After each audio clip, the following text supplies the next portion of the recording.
అణగారిన వర్గాల ఆశాజ్యోతి డాక్టర్ బిఆర్ అంబేద్కర్ అని ఆయన ఆశయాలను ముందుకు తీసుకువెళ్లాల్సిన బాధ్యత ప్రభుత్వాలపై ఉందని రామగుండం మాజీ ఎమ్మెల్యే కోరుకంటి చంద్ర అన్నారు. రాజ్యాంగ నిర్మాత డాక్టర్ బిఆర్ అంబేద్కర్ వర్ధంతి సందర్భంగా మాజీ ఎమ్మెల్యే శుక్రవారం గోదావరి కని కార్పొరేషన్ కార్యాలయ సమీపంలోని అంబేద్కర్ విగ్రహానికి పూలమాలలు వేసి నివాళులర్పించారు. ఈ సందర్భంగా ఆయన మాట్లాడుతూ బడుగు బలహీన వర్గాల ప్రజలు సంపన్నులతో సమానంగా జీవించాలి అని, అంబేద్కర్ రాజ్యాంగంలో రిజర్వేషన్లు కల్పించడం జరిగిందని, అవి సక్రమంగా అమలయ్యేలాగా పాలకులు కృషి చేయాలన్నారు. చిన్న రాష్ట్రాల ద్వారానే అభివృద్ధి సాధ్యమని, అంబేద్కర్ రాజ్యాంగంలో పొందుపరిచిన ఆర్టికల్ 3 కారణంగానే నేడు మనం తెలంగాణ రాష్ట్రాన్ని సాధించుకోగలిగామని తెలిపారు. దళిత బడుగు బలహీన వర్గాల కోసం స్వాతంత్రానికి పూర్వం ఉన్నటువంటి పరిస్థితులను పూర్తిగా అధ్యయనం చేసి ఈ స్వాతంత్ర భారతంలో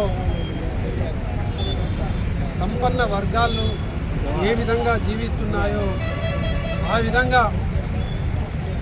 అట్టడుగు వర్గాలు కూడా ముందుకు సాగాలని ఆలోచన చేసినటువంటి మహానుభావుడు డాక్టర్ బిఆర్ బాబాసాహెబ్ అంబేద్కర్ గారు. వారి పుణ్యాననే ఈరోజు ఈ యొక్క భారతదేశంలో ఉన్నటువంటి అట్టడుగు అణగారిన బహుజన వర్గాలన్నీ కూడా ఇలా ఒక స్థాయికి రాగలుగుతూ ఉన్నాయి. అంటరానితనాన్ని నిర్మూలించాలని ఈ ప్రజాప్రతినిధులు ఈ యొక్క భారతదేశంలో ఉన్నటువంటి స్థితిగతులను మార్చాలని రాజ్యాంగంలో అనేక చట్టాలను పొందుపరిచినటువంటి మహానీయుడు మహానుభావుడు డాక్టర్ బిఆర్ బాబాసాహెబ్ అంబేద్కర్ గారు. చిన్న రాష్ట్రాలతోనే ఆర్థిక పురోగతి సాధ్యమని ఆ యొక్క రాజ్యాంగంలో పొందుపరిచినటువంటి ఆర్టికల్ ప్రకారమే ఈ తెలంగాణ రాష్ట్రం విముక్తైంది. తెలంగాణ రాష్ట్రాన్ని కూడా సాధించుకోగలిగినాం. అటువంటి డాక్టర్ బిఆర్ బాబాసాహెబ్ అంబేద్కర్ గారి ఆలోచనలు ఇప్పటికి కూడా ప్రజల్లో ఉండాలి.